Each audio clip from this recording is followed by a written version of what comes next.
DeSantis to meet donors in New York Southampton next week to pitch campaign's long game against Trump.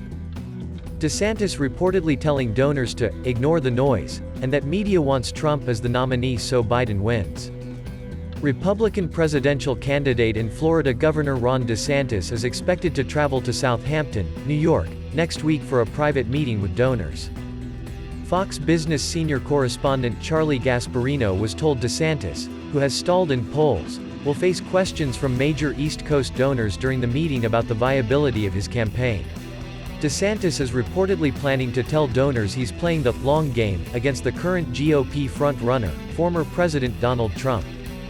People close to DeSantis and the governor himself are telling donors concerned about the polls to ignore the noise, and that media Democrats are just making trouble so that Trump is the nominee, and Biden wins again because of Trump's perceived baggage. Most of the Republican congressional delegation from New York has so far resisted endorsing either Trump or DeSantis. A recent DeSantis fundraiser in Rockland County, New York, drew some organizational woes among local party leaders last month, and the venue was shifted from Republican Representative Mike Lawler's district, which remains a key Democrat House target in 2024. DeSantis recently appeared on Fox News' Sunday Morning Futures, where host Maria Bartiromo referenced a Fox News poll of 2024 GOP presidential nominee preference among Republican primary voters that showed Trump earning 56%. DeSantis, in second, was polling at 22%. Vivek Ramaswamy, Mike Pence, Tim Scott and Nikki Haley were polling in the single digits.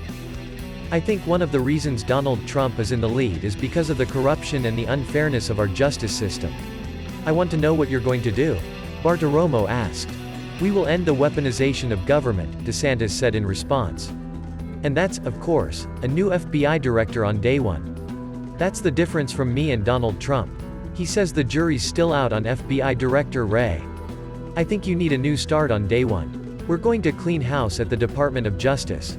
Placing blame on Trump's leadership, DeSantis argued that when it comes to the Justice Department's hand in having Twitter censor the Hunter Biden laptop story ahead of the 2020 election, that those were Donald Trump's own agencies that were colluding with big tech. Bartiromo also asked DeSantis to respond to a recent story in Politico's playbook that said, "Failure to launch. Florida Governor Ron DeSantis' campaign to topple Donald Trump has stalled." It quoted a DeSantis PAC official as saying, "We are way behind," drawing laughter from DeSantis during the Fox News appearance.